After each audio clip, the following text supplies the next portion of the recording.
Wow. Very emotional, isn't it?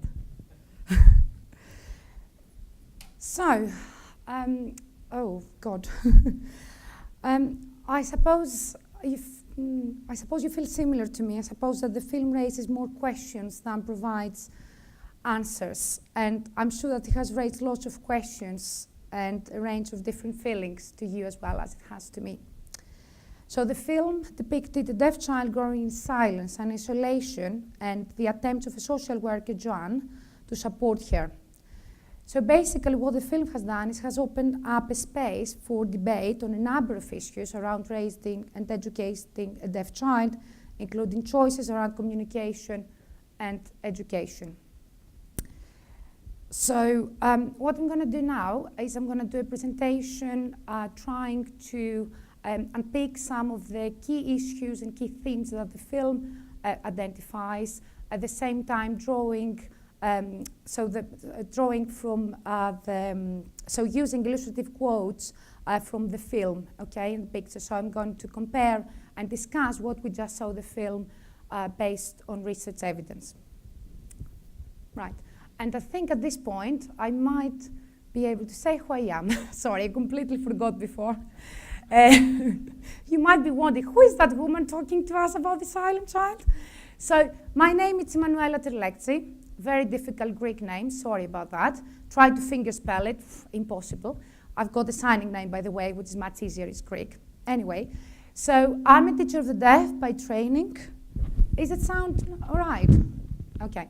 So I'm a teacher of the deaf by training, and I'm a researcher in deaf education. I've been working in the field doing research with deaf children for the last 13 years, I think, of my life. I'm currently at the University of Birmingham. I'm a lecturer in deaf education, and I'm leading the Teachers of the Deaf program. Okay, so just if you had any questions of who I am, why am I doing that?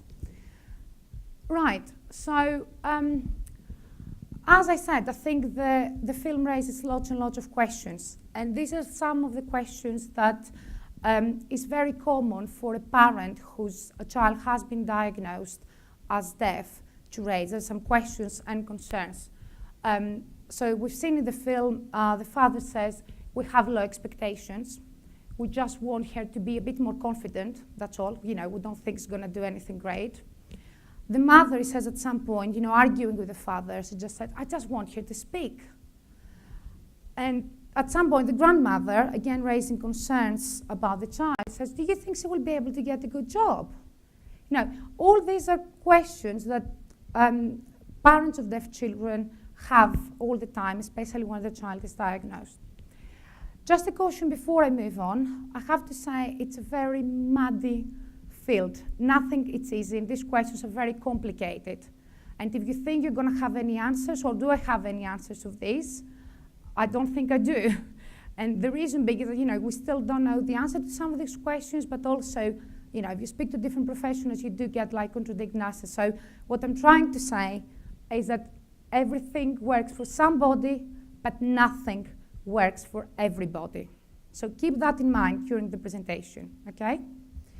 So at the beginning, I just want to give a background for the people who are not familiar with the field about the different characteristics of deaf children, why this field is complicated, and why we say that deaf children is an heterogeneous group. We've seen in the film that LIB has a profound hearing loss, right? And these are the different levels of hearing loss. So it can range from mild to profound. So when a child or an adult or whoever has a profound hearing loss, it means that they cannot access sounds that they're above 95 decibels, which means that even if a sound is very loud, like a sound of an airplane, this child or another still won't be able to hear it. And of course, we need amplification, okay? I mean, even if you have a hearing loss, mild or moderate severe hearing loss, you could still have some problems in terms of education, in terms of attention, but actually when you have a profound hearing loss, it means that you really need amplification or you need to be able to access sign language, okay? Again, just to add to the muddle and to the mixture of how difficult, the mixture of deaf education, hearing loss can be described as everything, we can talk about different types of hearing loss. So it can be described as unilateral or bilateral. So a child can have hearing loss at one ear or at both ears. It can be prelingual or postlingual, which means that the child can lose his hearing before the child learns the language, before they learn to speak, or after. Obviously, you realize that if a child loses the hearing after speaking, the situation is a little bit different. It's a little bit not easy, but it's different than, not being able to hear before you are able to speak. It can be symmetrical or asymmetrical, which means that the hearing loss can be the same level at both ears, so they can have profound hearing loss at both ears, or you can have a moderate, profound hearing loss at one ear. And I guess that's what the mother is trying to say, because in the film she says she had some hearing in one ear.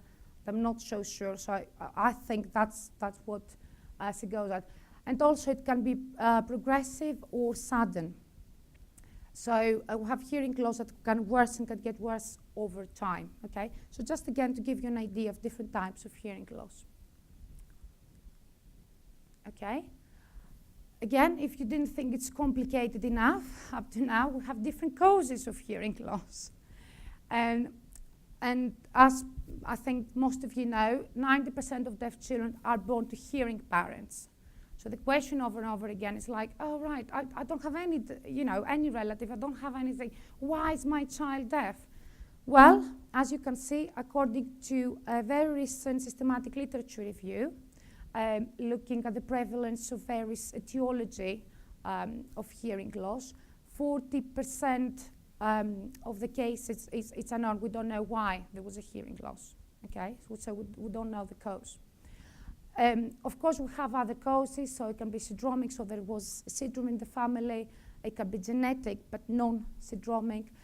It can be caused by prenatal. The causes can be prenatal, which means that when the woman was pregnant, there was some infection. For example, cytomegalovirus, it's like a common infection that can cause hearing loss. It can be perinatal, which means that during birth there was some problem there. It can be hypoxia or any sort of problem. And it can be postnatal, which means that something happened to the child after birth. It can be like a trauma or meningitis, which is a very common cause, okay? So again, throwing to the mixture, different causes and how different the group of deaf children are. Age of diagnosis, again, more complicated. We've seen in the film, the social worker, Joanne, is asking questions to the mother to find out more about the hearing loss. And the mother says that we only found she was deaf when she was 3.5. Now, I can only guess why she said that, because nowadays we have the universal newborn hearing screening. In this country, the universal newborn hearing screening was started in 2000 and was rolled out around 2006 across the country. So if any of you have children here, you would know that when your child is born, they would immediately have, they would have their hearing screened using 2 tests. So we are able now to say, even in a few weeks when the child is born, a few days, to say, this child is deaf. So that dropped the age of diagnosis from 17 months, that was before the newborn hearing screening, to few days. I can only guess why this child was late diagnosed. It might be before newborn hearing screening, or it can be because it had like a progressive hearing loss. But I did say to you, we have newborn hearing screening. Everything is perfect, so you have a child, you know if it's deaf or not from the very beginning, if the child is born deaf. Well, as everything in this field is not as simple.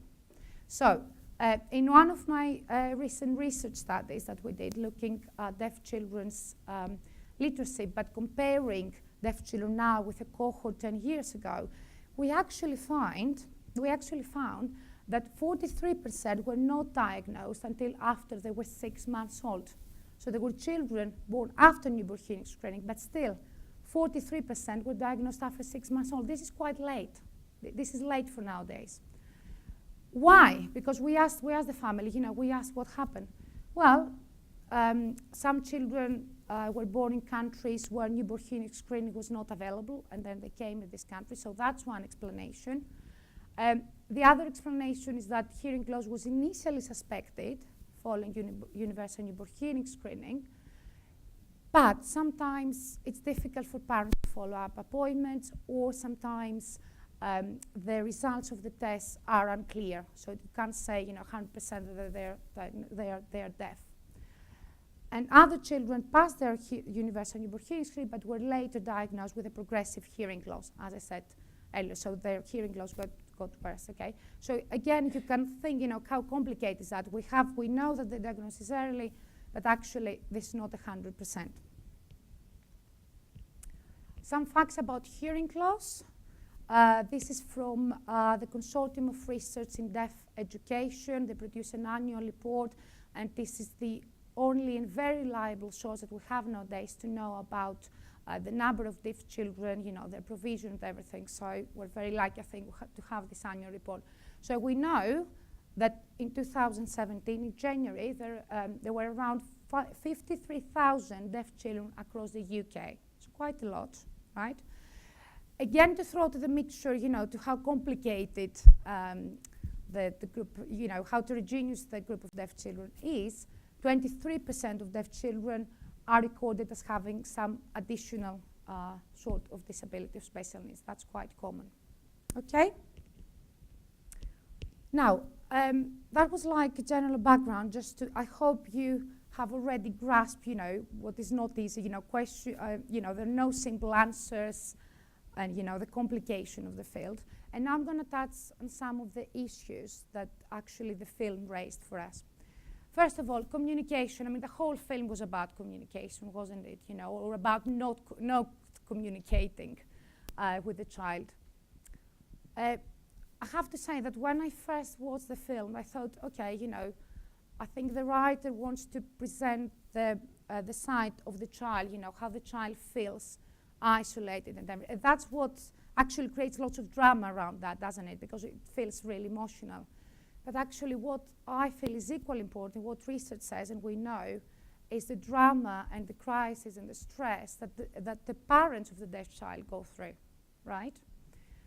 So we know from research that parents experience very powerful emotions at the time of diagnosis. It can range from denial, shock, upset, with a great need for emotional support. They're very vulnerable, the parents, when the child is diagnosed. So the mother is we know that the mother is not really communicating with the child, because he keeps saying, Libby follows what we're saying really well. That's what she thinks.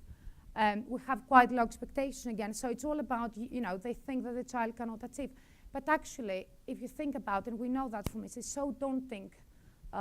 It's so daunting for parents. And we know that although parents all the time, they get supported, they know that they have to communicate, it's so difficult for them. So when your child is diagnosed as deaf, you don't really know how to communicate, and some parents really stop communicating or speaking to them or signing because they really don't know what to do. Now, following diagnosis, I already told you that what the film presented in terms of the 3 years of age is really not true today. And later on, before that in the film, Joanne comes to the house, and then the little boy says to the family, help is here, like some miracle is happening and help is coming. Well, again, this is really not what's happening nowadays, and what most of you can see some teachers of the deaf here, so I know they realize this is not really what's happening. Because nowadays, when the child is diagnosed deaf, there's a confirmation then of hearing loss from the pediatric audiologist. They will ask the family if they would like the involvement from an early years teacher of the deaf, okay?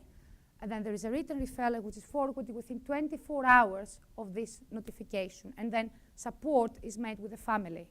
So the point I want to make is that from the very, very beginning that the child is diagnosed as deaf, there will be support to the family, okay? It's support to the family. And again, support is not about telling the family what to do. Because we've seen in the film, the social worker was saying, this is the right support, the child should communicate. Yes, as teachers, we should say to the parents, these are your options. This is the options you have for this specific child. This is what I think it would be right. This is what the support that you have from the National Deaf Children's Society, from the pediatric.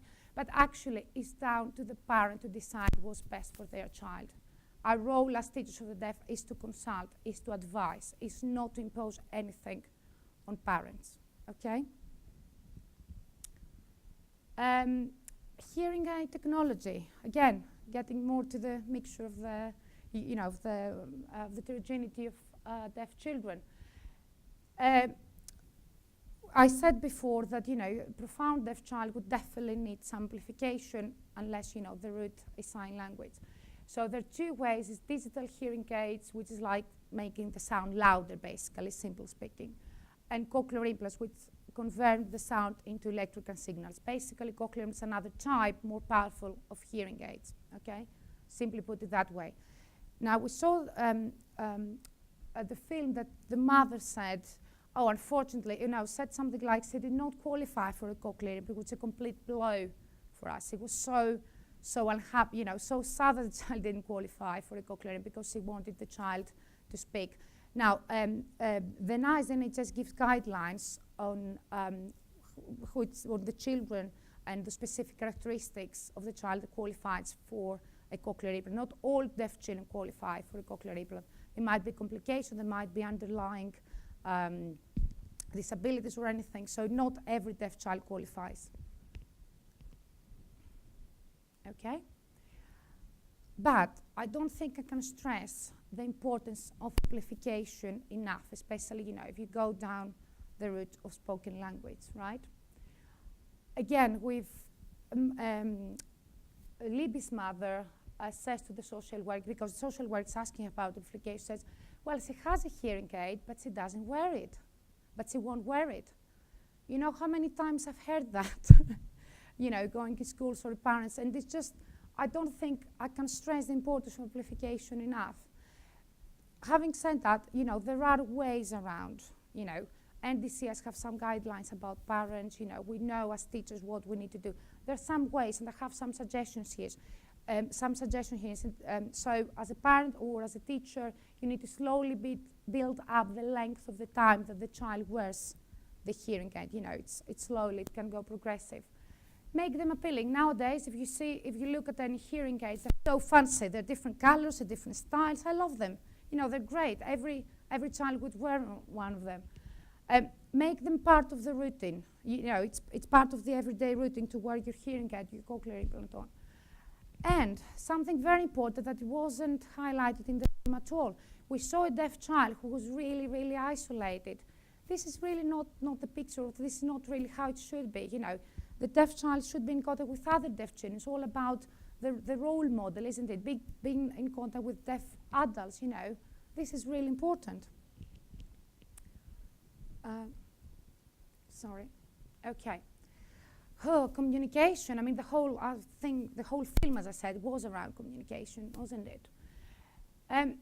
Again, the mother is saying over and over again, I want her to speak. I don't want her to have sign language. This is something, again, that you will hear quite often from hearing parents of deaf children. And at this point, I just want to present some evidence to you. This is evidence, again, from the CRIDE report. So we know that nowadays 67% of severely or profoundly deaf children communicate using spoken English or Welsh only in school or other educational settings. 67%.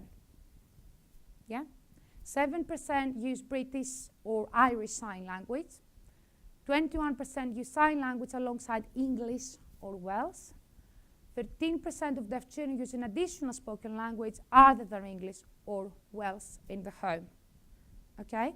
What I really want to emphasize, and I think that's something that was raised in the film, the mother was saying, I want her to speak, and the social worker was talking about sign language, and somehow you got the idea that the two cannot be combined, where again, that's not true. There is no evidence. Anyone that has the evidence, Adam, you can tell me you have the evidence. There is no evidence whatsoever, if you look in the literature, that sign language interferes with the child's ability to speak. No evidence at all, you know. British Sign Language, just for the general audience, you know, what is it? Well, it's a language with its own grammatical structure and grammar. It's a proper language. I'm telling you, these guys know it's very difficult to learn. I've been trying to learn level 3, very difficult. Its own grammar structure, amazing.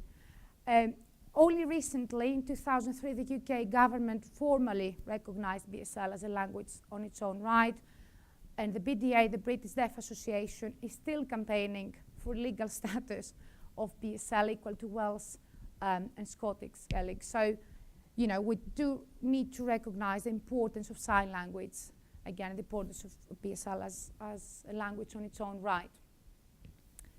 Another issue that was identified in the film related to communication, its feelings of isolation of the deaf child, you know, and I would say isolation in a hearing world, okay, because this deaf child didn't have amplification, didn't have any access to sound, and she was really, you know, kind of taken out, you know, she was on her own in a hearing world. Again, we've got evidence to say that 76% of parents of preschool age had described their main problem with their child to be communication. This is the main problem of the parents.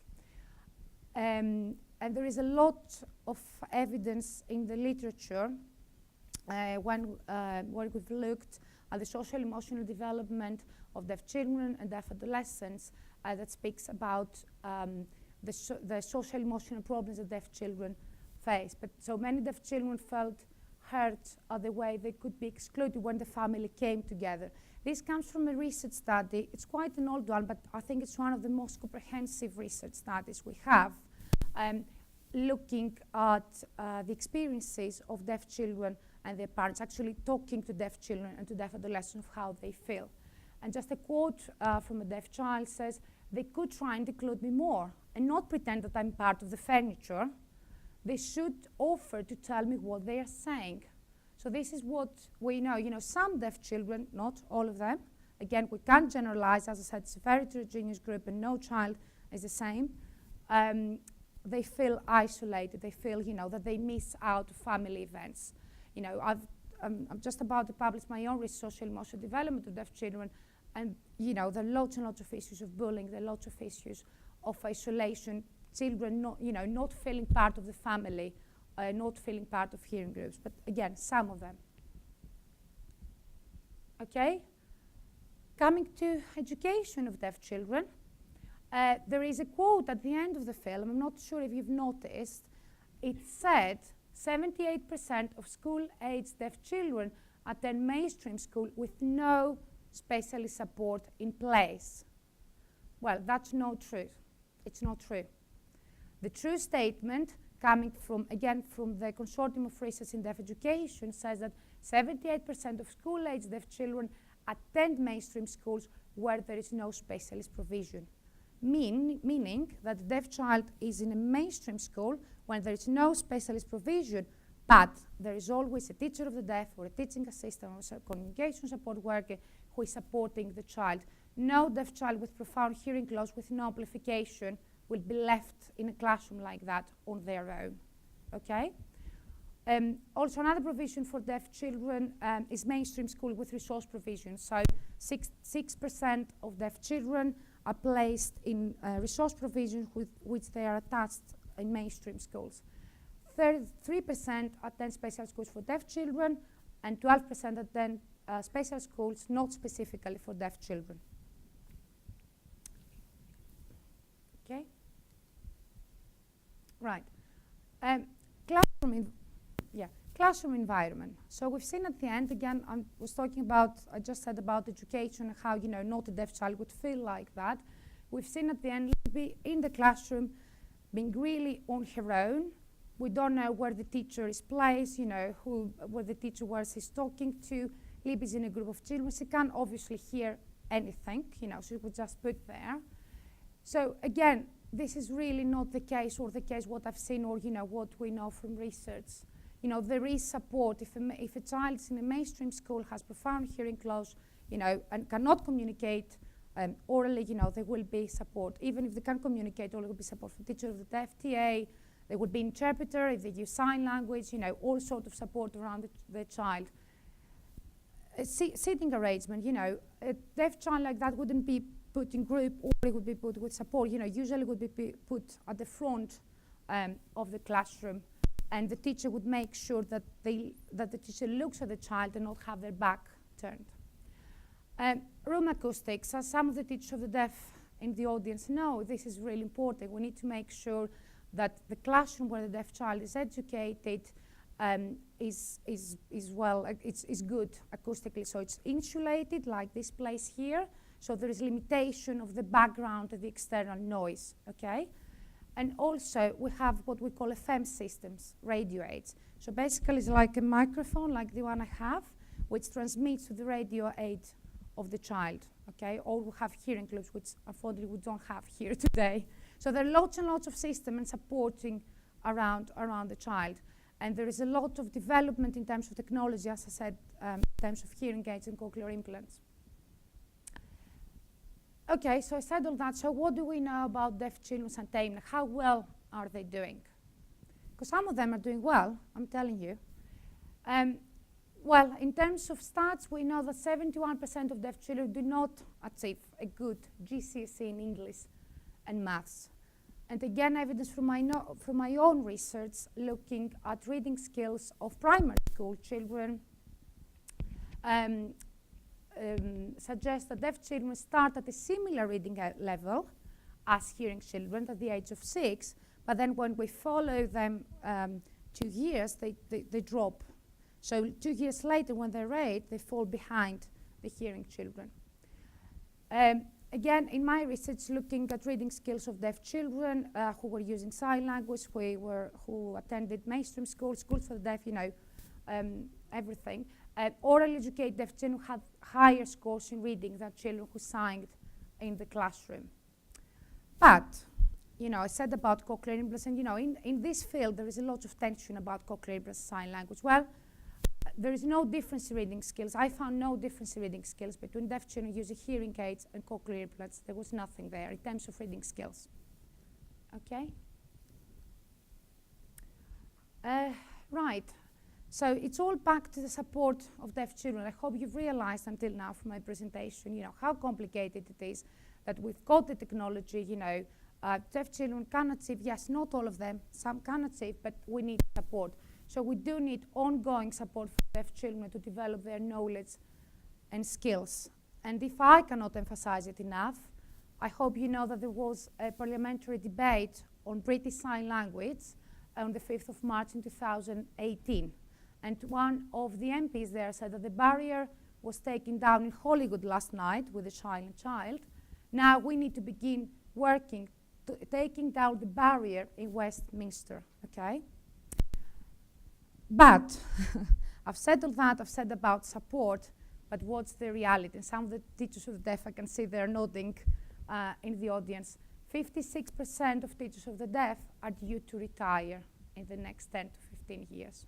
We don't have enough teachers of the deaf, and even the teachers who want to train as teachers of the deaf, there's no funding out there, okay? And this is reflecting, and everything is reflected in our program, you know, it's across the UK.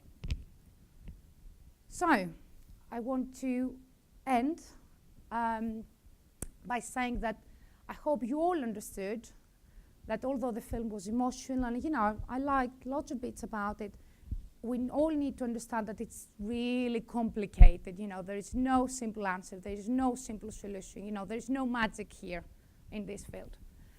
So deaf children is a very heterogeneous group. Early diagnosis and early intervention is important. We need to start early, as with any child, right? We need to be able to support a child early.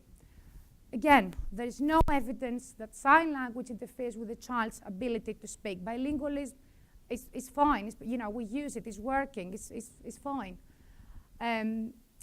However, British Sign Language does not provide direct way to English text the way spoken language does. So if you want to have good reading skills, you need to have some access to English. That doesn't mean that deaf children, deaf adults who only use sign language cannot read. It means that they had to have this English, they have to have this language base to be able to do that. So access to language, even if it's BSL or spoken, is key to communication and attainment of deaf children. What we watched in the film, it was there was no language. There was no sign or spoken language. There was nothing. So language, spoken or sign, it doesn't matter, but it's the most important thing. And again, I don't think I can emphasize enough how important is support and that the number of the teachers of the deaf is declining. And I want to finish by again emphasizing how complicated it is, but just saying that I really agree with Marshak that, you know, it has never been a better time to be a deaf child, a teacher or the parent or a teacher of one. There are so many developments in technology. Now we know from research more than we ever knew, you know, about cognition, education, and attainment of deaf children. So there's never been a better time. But I want to finish exactly how I started and say that everything works for somebody, but nothing works for everybody. So keep that in mind. Every child is unique. Thank you.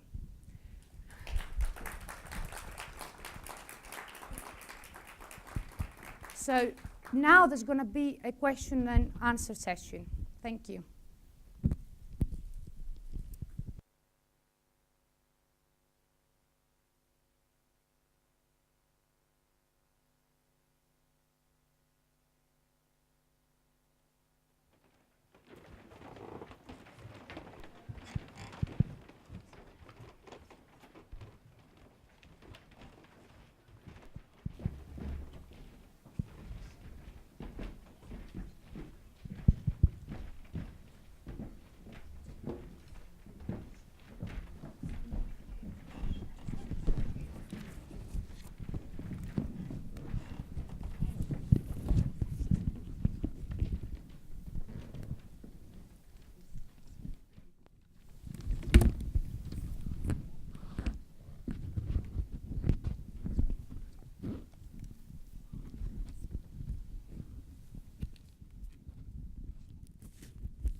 Okay, lovely.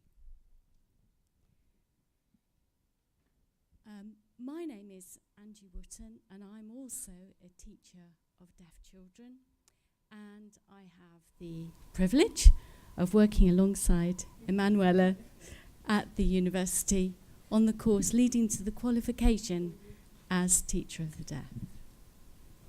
And it's my great pleasure as well this evening to welcome and to thank the members of the panel that we've got here who have joined us and are going to answer the questions of our Q&A session.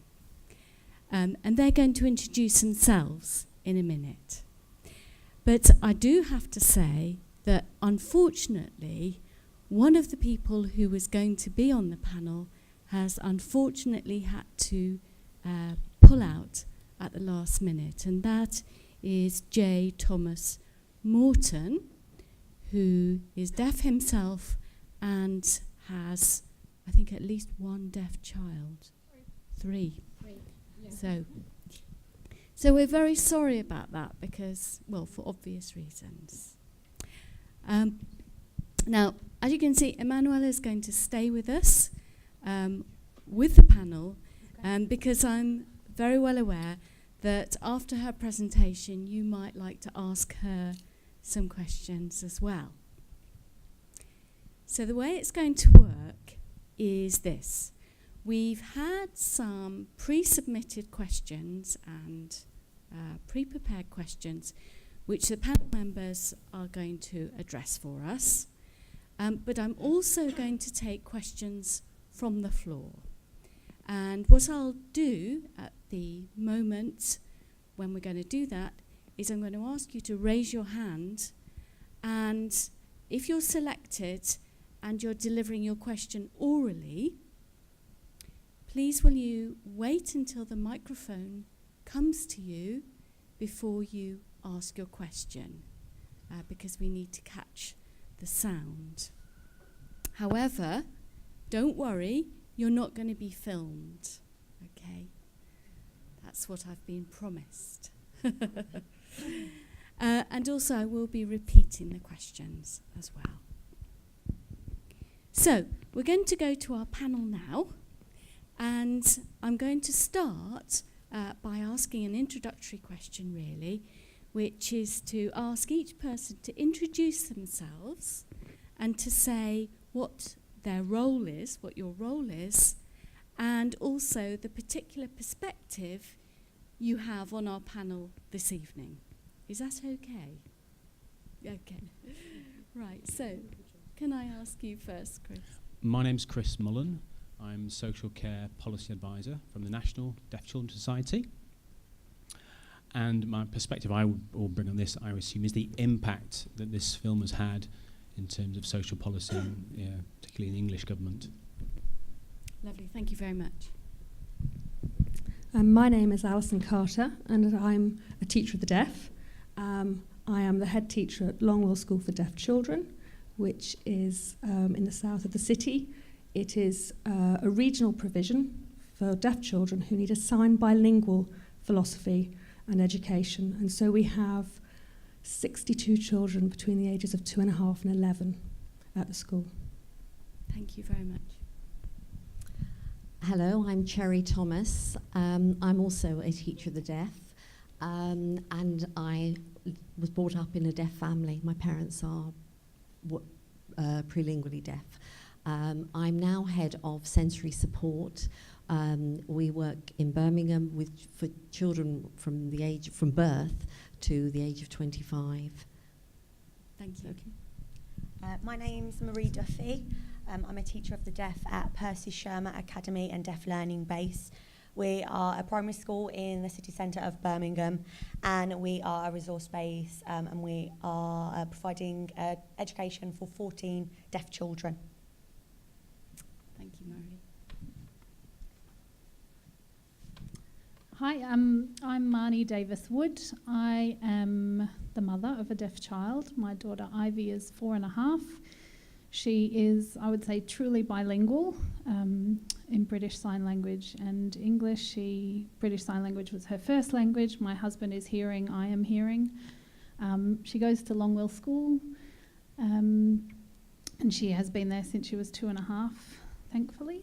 And I have also formerly worked as a classroom teacher at Percy Shermer Academy.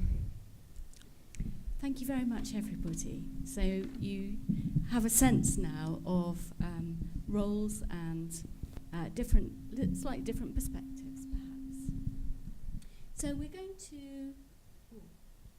I'm aware that this is... Yeah? Is that all right? Yes, okay.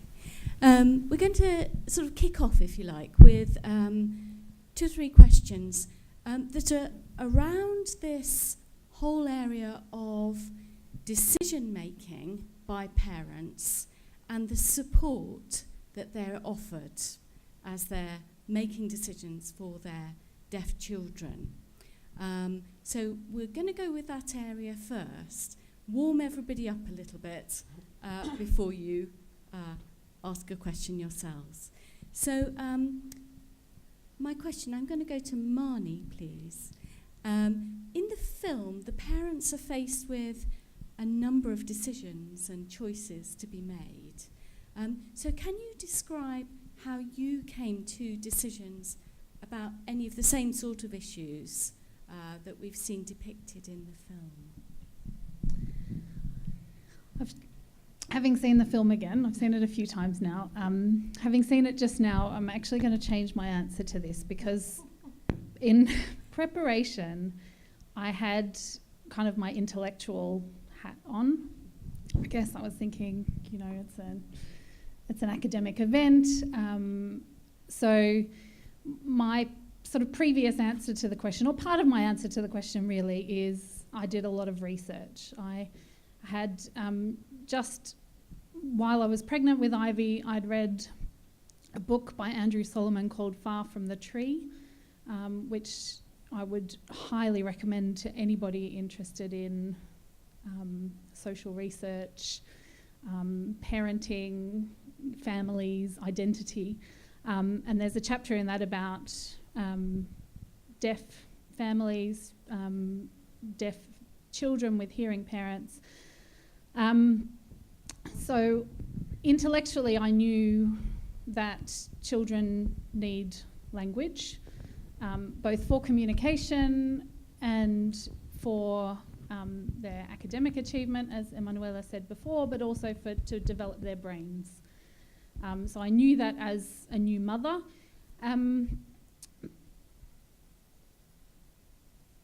And so I knew that my child, when I found out that she was deaf, I knew that she needed language, and I figured that, well, I did my research, and I knew that the only way that she could be guaranteed language was if we learned to sign. But actually watching the film again and looking at a couple of the kind of key moments in the film, I think a big part of our decision making about learning to sign and signing with Ivy was fear. And it was the fear of being that mother behind the window where she's looking out on Libby and Joanne sitting there on the park bench signing together. She's behind the window, it's very symbolic. She's on the other side, she's not part of her child's life, and I think that comes through quite a bit in the film. And I was also desperately fearful, and I still am, to be honest. I'm just going to be honest, because I think often parents' voices aren't heard in academic research and academic circles. I still am fearful that my daughter is going to be Libby on that school playground. So that's my spontaneous answer now after seeing the film again. That's very honest of you. Thank you. Yeah. Okay. Now, to go with that, I'm going to ask a question of Chris and of Cherry. So, Chris, how do you support, as an organisation with NDCS, how do you support families to make decisions about education or communication for the children? I think as we talked about it being complicated, certainly we don't preach, and that's the most important thing. It's about making sure families have the access to right, clear information to make an informed choice, because it's complicated. There's different communication support. We support all of them because they may be right for one child, not another. So we will try and support parents to do that, whether it's by information that we have via helpline, online, whatever way. If we have to do visits to support family, we wouldn't do that if they didn't want that. We would try and tier the information that will support parents to make the decision at the right time. And we understand also that they're fluid in terms of children's communication as they grow, and that we encourage services to recognise that children's communication may change, but they also should have the resources in place to give a varied option for the communication, different modes that children need. So we might be on the fence, but we are not the parents. We have to respect the feedback that we've had from parents over the years who felt excluded from some of the information out there. And so if anything, we want to push services to make sure, especially statutory service, that the parents get that information timely, supportive, and that should empower them, really. And children with that. Children have the right to communication as well. They have rights as well. There's a balance to have there, but parents are the most important people in children's lives, and we want to support them to do the job and empower them. Absolutely. And I know I might be stealing Cherry's thunder here a little bit, but just to say, a teacher of the deaf would suggest that a family joined NDCS or got in contact with NDCS, so that there's a supportive system all the time. Yeah. So to Cherry again, what do you think is important when you're supporting families make some of these tough choices? Okay, the first thing I think we have to recognise is that every family is on a journey, and every journey is different. And I know that we've talked about that already. Deafness is not homogenous. Every family is different. So if we're talking to a family, working with a family with a child with a moderate hearing loss, the expectations of that family may be very different from, if the child has a profound loss. But that doesn't mean to say that, that as professionals, we make the choice. As professionals, we are not the gatekeepers. We are absolutely not. As professionals working with newly diagnosed babies, with preschool children, our role is very much to empower, as Chris said. It's to ensure that parents have as much information and knowledge. But a very important ingredient, which absolutely came out so strongly in that film, is the confidence of the parents. And listening to you, Marnie, you are a well-informed, and I hear your fears, but also that there is, you went out and you read, and not all families have the sort of resources to do all that. So in terms of resilience and in terms of confidence building, it is so important that the professional is an enabler and not, as I said, not a gatekeeper, and not somebody who preaches. Yes, we all have. It's such a passionate field, isn't it? This field of deaf education. I've been in it 40 years, and I'm still really, really passionate. But we have to respect the rights. And we all, there are teachers here talking about respecting the rights of the child. We must respect the rights also of the family and value what choices they make. And I think, I just would like to reiterate the empowerment, because I don't know if any of you read David Lutterman, but he talks very strongly about, the confidence and the self-esteem of parents and how that has such an impact on the ultimate success, I put that in inverted commas, of the child. Thank you very much, Cherry. That was super.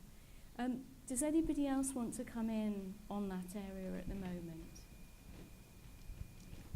No, all I would want to say is echoing really what's just been said already, but it's informed choice, and I think that's what the role of the teacher of the deaf is to inform and empower and support a field where, when parents are in this position, they don't have the information to begin with, so it's very important, informed choice. Okay, now I'm going to come over to you now and invite a question from the floor. Does anybody have a question? Hi, thank you for speaking about this today. I'm here mainly as an observer and interested in the film. So my question is regarding, you've talked about support, and it's a lot about supporting the child and informing the parents. But what kind of support is provided to the parents and to the other siblings? For example, in the film, it was very well shown that, and not from their perspective, obviously, that they were sort of not given any support to learn sign language in their own right, to help communicate. And perhaps in the choice that they made, too, of the mom not wanting Joanne to continue, would that be considered kind of abusive in a way? Because you're kind of preventing that child from reaching any attainment. You're sort of locking them away in a way. I understand you were saying about informed and that, but it just, to me, it felt like you might be preventing them from. Okay, yes, thank you. So sort of two questions in one, in a way there. One about the siblings and what support siblings get, and also perhaps a little bit more contentiously about whether not having film with that's fine, but not going with sign language might be considered almost abusive. Okay. Who would like to deal with one? Do you want me to just say something just about the first question? It is quite difficult because as teachers, in the sense that as teachers of the deaf in a peripatetic role visiting families during school hours, often lots of the older children may be at school. However, We have in the past, our team have held things like sibling days, and we're really very keen. You talked about siblings, but we're really keen on grandparents as well. And certainly in Birmingham, a lot of our communities have very important extended families, and we often, very often, a teacher of the deaf visit would include extended families. And the other thing, I can only speak for my team, the teacher that we have a deaf communication support worker who visits the children, and we try and make sure that she also times some of her visits so that she meets some of the extended family as well. I mean, it doesn't do everything, package everything that we'd like it to do, but we do try and encourage a whole family and a holistic approach. Can I? Sorry. Unfortunately, though, for various reasons, including massive funding cuts and lack of funding to any kind of education, any kind of support services, local authorities across the country, those are wonderful programs, and Longwell also offers sign language for families. Other deaf schools around the country do that. There's a bit of a postcode lottery about which local authorities offer those kind of supports, but that will not take you to a level where you can have a conversation at the dinner table with your child at an age-appropriate level once they're about 3 or 4, I would say. So for us, Cherry, you hinted at it before, and I'm happy to say it up front. I'm in a very privileged position where, we crowdfunded our level 1 from friends and family. I've been able to seek funding to complete my level 2 and level 3. It's very, very difficult to get the support to learn the language to a level of fluency that you need to communicate with the child. Yes, and I would reiterate that up and down the land, schools and resource spaces and peripatetic teams are trying to offer sign language tuition to families. At Longwell, we provide free sign language classes every Wednesday morning. It's an opportunity for parents and grandparents to be able to come in and meet other parents as well. And I think that's really important, because actually we talk about the isolation of the child, but actually the parents can feel very isolated. Even though we support as much as we can, they still feel isolated. So opportunities for parents to come together, as well as sibling days, all these opportunities, we do them, but it's not enough. And as you alluded to, we run sign language classes on a Wednesday for parents, but it's at a basic level. We can offer, parents need then to go off and do their level 1, their level 2, their level 3, their level 6, and there is a funding issue. It's very hard for parents to do that. It's very hard actually for staff that work in schools and work with deaf children to be developing their signing skills as well. But that's what I want to say on that. There is also a youth club. BID runs a youth club, and again you'll see this in other parts of the country, and that's really great for the siblings, because it's not a youth club just for the deaf children. The hearing siblings can come along as well and meet other deaf children in the area. So there are some opportunities, but never enough. And I would say about, again, signposting families to the NDCS. They do lots of events that you can go as a whole family, so making sure that they're signposted towards the NDCS. And, we do lots of workshops at our resource space with the parents and deaf role models in, so lots of enrichment activities so they can do, hands-on activities with the children. But echoing, it's, not enough, but we try. Thank you very much. Thank you. Okay. Can we move on? Yes. I'm a bit keen to hear from Chris about the second part of that question, because that's a very crucial question. I'm not going to duck that. How long have we got? Yeah. And, well, all those things that we're talking about are touching on those issues, really, because we might be talking about neglect of, and maybe as the question is premised on, neglect of language by parents in that example. But as we're talking about is, if there's cuts in statutory services, what about the neglect of statutory services to the rights of deaf children and families to be supported? So this cuts in across lots of things in terms of statutory education support and special educational needs, and then maybe social care support, of which we all know has been significantly affected by austerity over the last 10 years. So the hoops and the energies and support that some families need to try and get extra resources and support that we know deaf children need is a tremendous fight. And so the questions like that will come up, but we have to recognise sometimes we aren't providing the support to families which we should be to enable them to parent. We have social care law that's supposed to provide support for children, disabled children, and children who are classed as children in need, to allow them to be brought up by their families. And disabled children are recognised, and deaf children are recognised in social care law in this country. But we know that those statutory services today in the media, our Association of Directors of Children's Services are struggling to provide what they should be providing to support children to remain at home. So we now have a position that the Chief Family Court judge in June told The Guardian that he felt that local authorities have more resources to remove children than actually support them at home. So I'm not talking about deaf children, I'm talking children who need additional support. So we've got that background where we really should be trying to support families early. We all talk about early intervention support. Well, that isn't a statutory requirement in this country. So we're not helping parents. We're tying their arms behind at one level.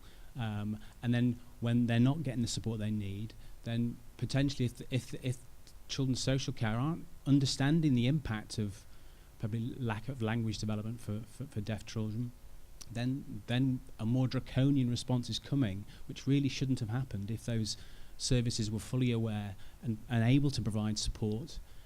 They can sometimes with a fight, but again, that's parents fighting, whether it's support from NDCS or legal action to get additional sign language support or extra support within an educational healthcare plan, or getting an educational healthcare plan in the first place. There are lots of barriers. They are surmountable at times, but let's not kid ourselves, it is quite difficult for families to try and access the support they have. So yes, neglect is an issue, but we has to be looked in the context we're in, really, and we should really be trying to support families. We're a charity, we can do our bit, but if anything we can try and politically push for those things, because we aren't a statutory provision. Okay, thank you very much, Kristen, for that sort of full answer. That was very helpful, thank you. Okay, now we have another question that was submitted, I think, by a member of the audience, which I would like to ask, but I know that there's at least one more from the floor. So, yes, I would like to invite, yes, you to share your question, please. My question relates to all of it in terms of, there was a statistic about how the oral children had higher levels of reading at a certain age after 2 years. How much of that relates to the fact that the level of teaching assistants, the sign language level, the linguistic level of those people that are supporting them is lower than it should be? So that they're actually not getting, if the parents haven't got the right level of sign language, if the teaching assistants haven't got the right level of sign language, that is why they're falling behind, not because of their ability. Yeah, absolutely. I didn't by any means refer to the ability of deaf children. It was all, I think I need to put things in context. So actually this is all about reading. The statistics I provided, they come from my research study, it was about reading of deaf children. And just a bit of background, we know about reading that vocabulary and phonological aware, they're the main two things that contribute to reading. What I didn't say is that we had lots of signers that they did equally well. We had lots of signers that they read above their chronological age, they use vocabulary. I don't say that these children don't achieve. You're absolutely right. It all has to do again with the support and with the level. And actually, the deaf children with who used sign language to communicate, yes, if they don't have the right support from the TAs, you know, again, the family, they're not able to help them with sign language because they're not at that level. You know, no offense to the families, but, you know, as Marnie said, it's really difficult, isn't it, to get at the right level when the child is really like fluent and the parents are really like level 1 or 2. It's really difficult to support them. So yes, you're absolutely right. Everything is related. So I'm not saying for 1 minute that a deaf child with sign language cannot achieve, or, you know, it's only oral deaf children. As I said, it's all about language. It's access to any language. That you need to have this sort of level to be able to do anything, to be able to access text. Is that right? Yeah. Okay. Thank you. Okay, we do have a limited time. So what I'd really like to get on to now is the influence that you see the silent child having on people around us and the agenda of the day. So a question that was given to us was, the silent child was a great example of giving the hearing world an insight into the deaf world. What other ways can we share the deaf world? Okay, so that is asking us about other ways to understand it. And so really we want to say here, how has the silent child affected people? How could it affect more? Okay, could I pass over to Chris first? I think the impact of the film has been quite substantial in the mainstream media. We had a campaign in 2017 by our Youth Advisory Board, which was the Right to Sign campaign, to call for GCSE, a BSL in GCSE to be introduced. And I think a perfect storm of events happened in terms of that film coming out in February and March. And on the back of that, it really brought a lot of media attention, of which we saw there was a debate the day after the Oscars. That, I think, brought to the government's attention that this was a big issue. It was addressed in Parliament. Prime Minister May responded to a question about the film, and Nick Gibbs, I think the MP, went to visit where Maisie went to the school where she went. Shortly after that, the government agreed that they would consider looking at a GCSE. That was quite a concession, but they didn't say they would do it in this Parliament. And then on top of that, in June, we had a deaf young campaigner, 12-year-old young man from Suffolk, who decided to take legal action against the Department of Education for the fact that not introducing a GCSE in BSL during his critical school years would be discriminatory. And so legal action was suggested to the Department of Education, and they climbed down and they officially said that they would now look into it, and some discussions are currently taking place between Signature, Sign Language Awarding Body, and interested parties to look at a BSL curriculum. So I think the film and other things that were going on, that really raised the issue. It was a significant, I think, jigsaw piece in what things were bubbling across anyway. So that it has had a big impact, I think, in mainstream.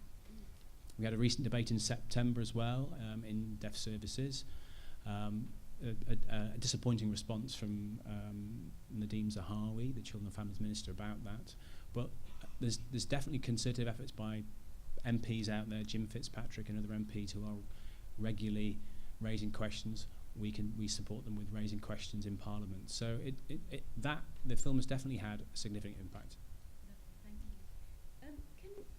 Marie, would you like to? I'm just aware that we haven't. Yes. Of British Sign Language, and especially with our parents, we had an increased parental engagement in, and wanting to learn British Sign Language. Also for our children, we run BSL as our modern foreign language at Percy Shermer, so all of our children learn the basics of sign language. And then our deaf children are the experts. They're the role models, so they will be in assembly. They will teach their mainstream peers the new signs. So for them, it was, really empowering for the children in our resource space. They are the experts. They love sharing BSL with their friends, and you see it, they're using it in the playground with each other. We've got a lovely little common room in our resource space, so they bring their friends in, they're teaching each other sign language. So I think for us it was empowerment. Our children were able to see themselves as, strong deaf individuals. Lovely. Anybody else? About raising public awareness has been enormous for us. Locally in Birmingham, it was marvellous for our children because we had a screening in March here, didn't we? Not March. Was it March? When was it? It was March. Yes, of The Silent Child. There was huge excitement in the city. It was really great to be able to raise some of the issues with the local authority, with the education, senior members of the education team. That was marvellous. Having a voice, a platform, and people were saying, "Oh, so what is this about?" And the children's response was just phenomenal. And that's what I think for me was such a huge impact, was the way it sort of really activated pupil voice at Longwell. And many of the senior pupils, my year sixes, really were very shocked by what they saw, because it opened their eyes to other children that perhaps haven't got the opportunities that they have had. And especially, I remember one little girl felt very strongly about it and said, "What are we going to do about it, Mrs. Carter?" And one of the things at the Q&A after the screening here was that we had a Longwell pupil sitting up exactly where I'm sitting now, talking to an audience after the screening. And I just think that's really powerful, because that shows a very positive representation of a young deaf person, proud to be deaf, confident, articulate, and empowered. And I think that for me is the really great thing. And I know for the other children, when we had Rachel and Chris came to school and showed the Oscars, they were just bowled over by it, the whole school was. And I just think a lot of the children felt, if Maisie can do that and be a star and get an Oscar, there's no limit. The sky is the limit. And so I think that had a really powerful sort of impact personally within the school. A slightly different perspective. I mean, I think anything that raises the profile of deafness has got to be a good thing. So I, congratulate the film on that. But I would have liked to have seen a much more balanced approach. And I think, Emanuela, the statistics you came up with afterwards has actually sort of given that balance, because there are equally there are children out there who do not choose, whose parents have not chosen the sign language route, and who are in mainstream and doing extremely well. Actually, they have a voice too. And sign language, the film was, anything that brings out passion has got to be, and it's very sort of emotional and emotive, the film, and it's very powerful in that sense. And I totally understand for those children in Longwell and Percy Shermer, but I felt that, I really wanted a balance. And, if there's going to be another film, if there's going to be, I don't know if there is, I've heard there is, I would like a much more balanced approach, because, and for some parents, I've actually heard some parents say, actually that film depressed them because they've chosen a different route, their children are doing brilliantly, but actually it hasn't actually affirmed what they're doing, it's kind of made them feel there's been some disquiet. I mean, I think generally it was a good thing, but that you have to look, there's another side. I think that's absolutely really important. And I think going back to Marshot's comment and the one that you were alluding to earlier, it's about, there's no recipe for this that fits everybody. It's got to be an individual response to a unique little person that's come into the world, and they're all different. And so I would absolutely also concur exactly with what you're saying. However, from the point of view of raising awareness, it's the first step, I think, but it's been a very powerful one. First step, I think it's another step in the way to redressing a balance, that because I'm not sure I can understand that parents who have chosen a different route and whose children are doing really well find it difficult to watch. I also find it really difficult to watch, but having chosen a different route.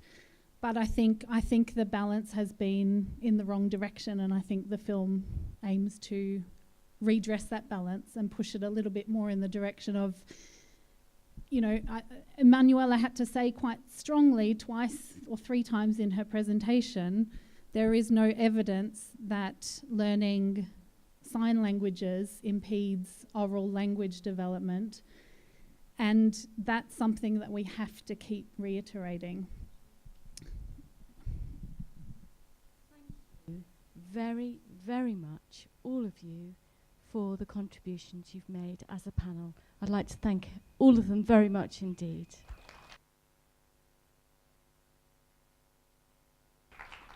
You will be pleased to know that you're going to go in a minute, because I can see some people being very tired. But I think what I want to say as a final point, can I please have my presentation back on? Which I think it's, everything.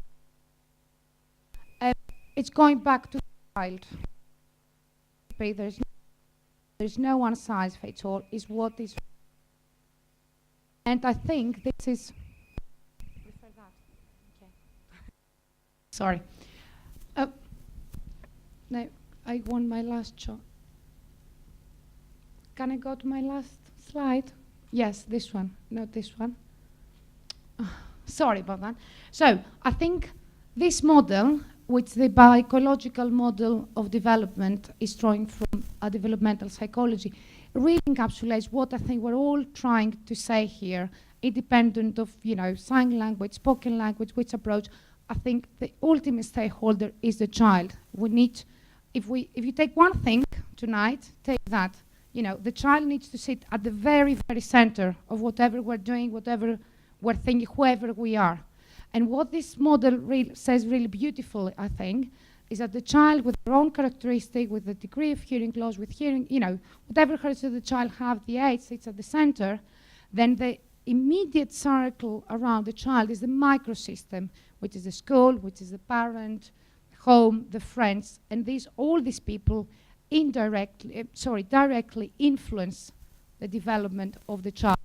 And then the next level up, we call the mesosystem, which is a system where all these systems interact between themselves. So the way that the school and the parent interact really influences the way that the child is going to develop. Then if you go even further out of the circle, we have the exosystem, which is like the curriculum, the teaching and learning environment that indirectly influences the child. If you go even further out in the macro system, we have the government. We have, the parliamentary debate. We have the Sen Code of Practice, which again indirectly influences the development of the child.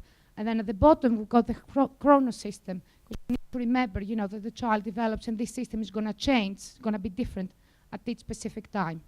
So again, I urge you to put the child at the center and think about all these different issues that we've raised today, all these different structures that really, really influence the child. Thank you very much for coming. I hope you enjoyed the evening. I hope it was interesting. Thank you ever so much. And thank you so much for